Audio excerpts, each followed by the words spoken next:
Greetings, I'm Dr. Karl Nath, the Editor-in-Chief of Mayo Clinic Proceedings, and I'm pleased to welcome you to the multimedia summary for the journal's February 2022 issue.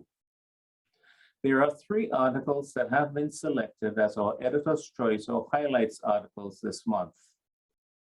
The Editor's Choice this month is a brief report entitled Effectiveness of Monoclonal Antibodies in Preventing Severe COVID-19 with Emergence of the Delta Variant. It is authored by Dr. John Ohoro and colleagues from Mayo Clinic in Rochester, Minnesota. In patients at a high risk for progressive disease, anti-spike monoclonal antibodies interrupt the progression of COVID-19 from its mild to moderate stage to severe disease.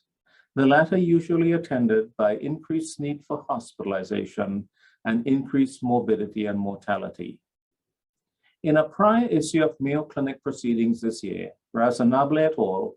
Discussed the framework and its modus operandi that exists at Mayo Clinic for the administration of anti-spike monoclonal antibodies to patients with mild to moderate COVID-19. In the present issue of Mayo Clinic Proceedings, and drawing upon data obtained from this program at Mayo Clinic sites in 4 states, Ohoro et al. Assessed the efficacy of anti-spike monoclonal antibodies against SARS-CoV-2 during time periods in which the specific SARS-CoV-2 variants were predominant. In late 2020, the SARS-CoV-2 alpha variant appeared, became dominant in early 2021, and was accompanied by the beta variant, which was detected in a smaller number of COVID cases. In the summer of 2021, the Delta variant emerged, quickly achieved dominance among viral variants, and seemed to evince a greater proclivity to elude neutralizing antibodies and to inflict more severe disease. In this study by Ohoro et al., patients with infection before April 30th, 2021, at any of the Mayo Clinic sites were considered as having the alpha-beta variants, whereas patients who were infected after July 1st, 2021, were regarded as having the Delta variant. Eligibility for anti-spike monoclonal antibody therapy required that patients were within 10 days of the onset of symptoms of COVID-19, that COVID-19 was mild to moderate, and that patients fulfilled the criteria for the Food and Drug Administration emergency use authorization, which predicted a high risk for severe COVID-19 based on patient characteristics and medical conditions. The Charlson Comorbidity Index, which encompasses 19 comorbid conditions, was determined for each patient. The data demonstrate that the odds of severe infection were 3.0% and 4.9% in the alpha-beta predominant and delta predominant time periods, respectively, and that the delta predominant time period exhibited a higher odds for more severe disease, especially so when such odds were adjusted for the Charlson Comorbidity Index. These findings are especially notable in that on May 14th, 2021, the FDA expanded use authorization criteria, expanded such that during the Delta predominant era, infusions were administered to patients with generally less comorbidities. An added consideration is that during the alpha-beta predominant period, the anti-spike monoclonal antibody administered was bamlanivimab, whereas in the delta predominant period, patients were treated with the casirivimab and indevimab combination. Based on the present data and prior findings by this group that rates of hospitalizations were not different between the 2 regimens, Ohoro et al. Conclude that the Delta variant may be more virulent than the alpha-beta variants.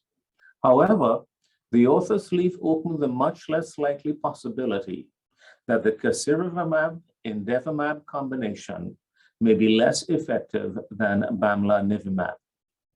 This study by O'Hora et al. Is important and timely because it evaluates therapeutic strategies for COVID-19 within the context of evolving therapies and emerging viral variants. The latter consideration especially germane given the current threat imposed by the now present Omicron viral variant and the specter of a resurging pandemic. The first highlight article this month is an original article describing abdominal obesity and cardiometabolic health outcomes that is entitled Cardiometabolic Health Outcomes Associated with Discordant Visceral and Liver Fat Phenotypes, Insights from the Dallas Heart Study and the UK Biobank. It is authored by Dr. Sana Tijani from the University of Texas Southwestern Medical School in Dallas, Texas, and colleagues from national and international institutions. Obesity is a major cause for morbidity and mortality in the United States, where the age-adjusted prevalence of obesity is approaching 50%. Worldwide, the prevalence of obesity has increased several-fold in recent decades. Abdominal obesity, in particular visceral adipose tissue, is of special concern as a predictor of disease. Tijani et al. Examined the association between cardiometabolic health outcomes and types of abdominal fat deposition. Their study focused on visceral adipose tissue and fat that is deposited in organs that are generally non-adipose tissue containing, such as the liver. The authors utilized the Dallas Heart Study, the central aim of which is the prevention and management of heart disease. The Dallas Heart Study incorporated, among other assessments, baseline imaging of participants who were then followed for more than 10 years for incident cardiovascular disease and type 2 diabetes mellitus. Based on assessment of visceral adipose tissue and liver fat, participants were classified as having either high or low visceral adipose tissue and high or low liver fat. Their findings demonstrate that participants with high visceral adipose tissue, irrespective of whether they had high or low liver fat, were at an increased risk of cardiovascular disease and diabetes, whereas participants with high liver fat and low visceral adipose tissue were at an increased risk for diabetes. Tijani et al. Also examined such associations in another database, namely the UK Biobank. Using these data, Tijani found that significant associations with cardiovascular disease only held true for individuals with high visceral adipose tissue and low liver fat after adjusting for age and BMI. Tijani et al. Discussed the implications of their findings, including, among others, the following considerations.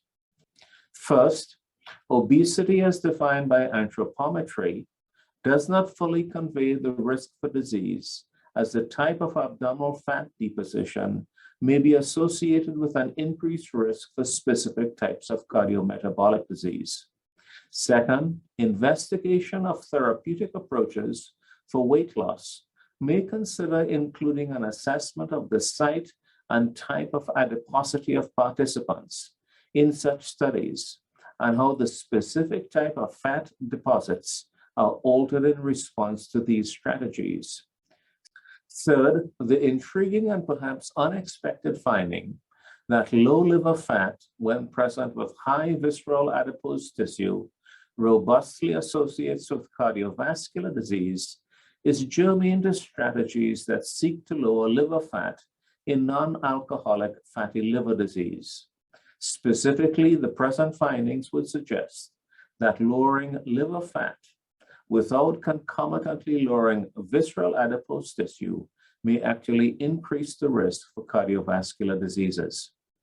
This study provides new data demonstrating that the prognostic significance of fat deposition depends upon the site, amount, and nature of the accumulated adipose tissue and the interacting effects of such deposits.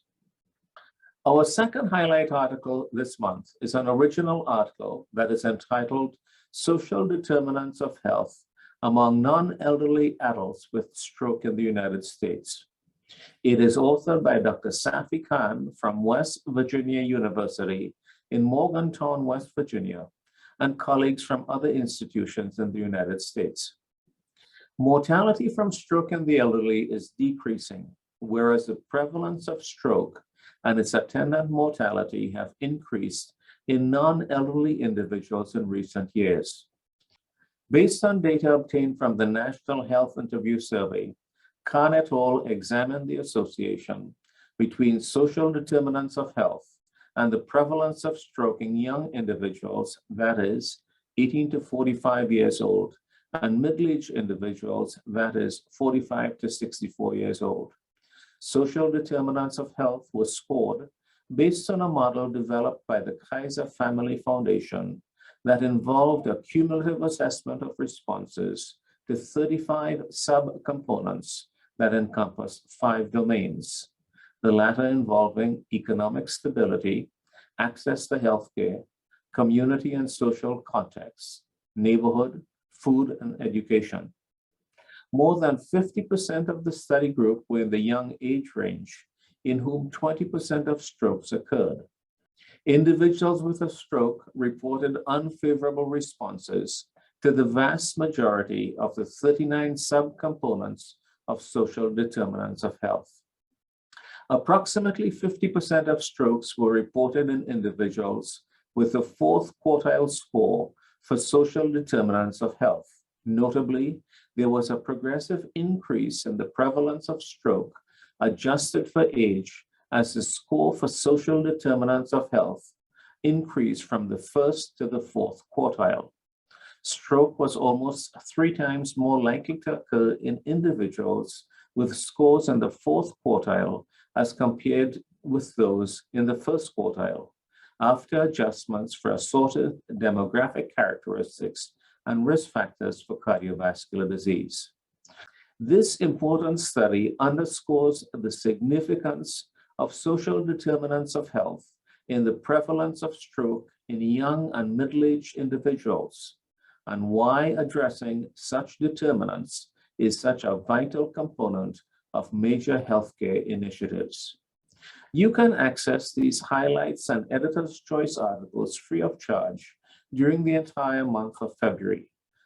Please visit our Mayo Clinic Proceedings website at www.mayoclinicproceedings.org.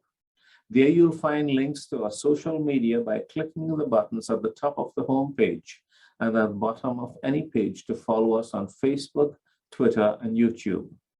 On our YouTube channel, you'll find full-length author interviews called Insights, 60 seconds video article synopses, and our Mayo Clinic Proceedings issue summary and Author Insights podcast recordings, which are available from our website on the homepage as well as through iTunes. You'll also find our online-only features and many news stories posted in the news from the editor carousel on our website homepage that are based on articles published in Mayo Clinic Proceedings.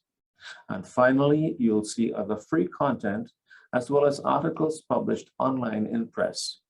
As always, we greatly thank you for your interest in and your support of Mayo Clinic Proceedings. We hope you found this presentation from the content of our website valuable. Our journal's mission is to promote the best interests of patients by advancing the knowledge and professionalism of the physician community. If you are interested in more information about us, our homepage is www.mayoclinicproceedings.org.